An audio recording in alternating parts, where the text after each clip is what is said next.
অর্ধ শতাধিক প্রবাসী ও বংশোদ্ভূত ফুটবলার নিয়ে বাফুফের 3 দিন ব্যাপী ট্রায়ালের শেষ দিন আজ। শেষ দিনে দুটি গ্রুপে ভাগ হয়ে অনুশীলন ম্যাচ খেলবেন ফুটবলাররা, যা উন্মুক্ত থাকবে দর্শকদের জন্য।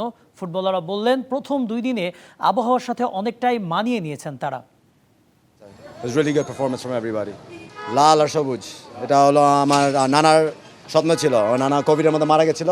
আমরা আজকের খেলছি খেলা, বড় খেলা, খুব ভালো লাগছে। ইনশাল্লাহ কালকেও ভালো হবে। এক একজন এক এক দেশ থেকে এসেছেন, তবে স্বপ্ন সবার একটাই, লাল সবুজ জার্সি। তাই যতই কষ্ট হোক নিজেদের সর্বোচ্চটা দিচ্ছেন ট্রায়ালের প্র্যাকটিস সেশনে। দেশের টানে ছুটে এসে ওরা দিচ্ছেন সবকিছু উজাড় করে। Yesterday I feel like I had a better session, and today I feel like I didn't get the ball as much, but hopefully tomorrow I can sort it out. Be excited for the future because with the talent we have, there's a very promising future. So. To play for my country, that's what you have to dream of. The pride, the passion of going back home, seeing all the fans. আগের দিন সবার অভিযোগ ছিল গরম নিয়ে, তবে 24 ঘন্টার ব্যবধানে ফুটবলাররা সেটা ভালোই মানিয়ে নিয়েছেন। দ্বিতীয় দিনে নাকি গরমটাও লেগেছে অনেক কম। গরম লাগে, বেশি গরম না। আমরা দেখো সব বেঙ্গলি প্লেয়ার ও ওয়েদার খেলে, আমরা চার্জি আইবো ও ওয়েদার খেলবো। আমরা পারব না ও এক্সকিউজ বানাইতাম, আমরা সবজন ও ওয়েদারও খেলতাম।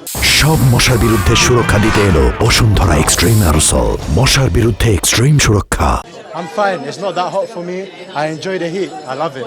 Weather problem আছিল না, আজকে ঠান্ডা বাতাসও আছে, মেট্রো আজকে ভালো লাগেছে, বা আমরা আস্তে আস্তে ইউজ টু হইলাম। সোমবারে ট্রায়ালের শেষ দিন হবে ম্যাচ, এরপর পারফরমেন্স অনুযায়ী ঘোষণা করা হবে কার র্যাঙ্ক কত। তবে কাউকেই বাদ দেয়া হবে না বিবেচনা থেকে। ট্রায়ালের সমন্বয়কারী সাকিব মাহমুদ এরই মধ্যে স্বপ্ন দেখতে শুরু করেছেন কয়েকজন ফুটবলারকে নিয়ে, যারা নিশ্চিতভাবে জায়গা করে নেবেন মূল ন্যাশনাল টিম কিংবা বয়সভিত্তিক দলে। কিছু কিছু প্লেয়ার ছিল যে আমি যদি নিজেই বাছাই করতে হতো আমার নিজের টিমের জন্য, আমি তো অনন্ত 19-এর টিমে এখন ক্যাপ্টেন, কি বলে অ্যাসিস্ট্যান্ট কোচ হব। সো আমার নিজের টিম যদি হতো, আর আমি যে প্লেয়ারকে আজকে দেখলাম, গতকালকে যাদের দেখলাম, আর আমার প্লেয়ার যারা আছে অলরেডি, তাদেরকে ইজিলি সরায় তারা নিজের স্টার্টিং 11-এ থাকতে পারতো।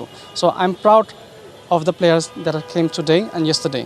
সামির মিয়া, ক্যাসপার হক সহ বেশ কজন ফুটবলারকে নিয়ে আলাদা করে হচ্ছে আলোচনা। এছাড়াও শোনা যাচ্ছে আরও কিছু নাম, যাদের হাত ধরেই পাল্টে যেতে পারে বাংলাদেশের ফুটবলের চিত্র।